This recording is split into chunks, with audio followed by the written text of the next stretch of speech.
YSR Congress party నుంచి ఇప్పటికి బాలశౌరి జనసేనలోకి వెళ్ళారు, వంశీకృష్ణ యాదవ్ జనసేనలోకి వెళ్ళారు.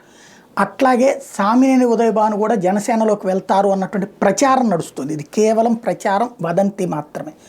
ఎంతవరకు వాస్తవమో చూడాల్సి ఉంది. వాస్తవంగా సామినేని ఉదయభాను విషయం ఇంతవరకు జగ్గైపేట అసెంబ్లీ స్థానానికి సంబంధించి ఏ మార్పులు చేర్పులు జగన్మోహన్ రెడ్డి ప్రకటించలేదు. అయితే వాళ్ళ కేడర్లో కొంతమంది చేస్తున్న ప్రచారం ఏంటంటే ఆయనకి టికెట్ ఖాయం అని 70 to 80% మాట్లాడుకుంటున్నారు. ఎందుకంటే ఆల్టర్నేటివ్ కూడా లేదు కాబట్టి. ఒకవేళ కనుక ఉదయభానుకి టికెట్ ఇవ్వకపోతే అప్పుడు జనసేనలోకి వెళ్తారు అన్నటువంటి ప్రచారం చేస్తున్నారు.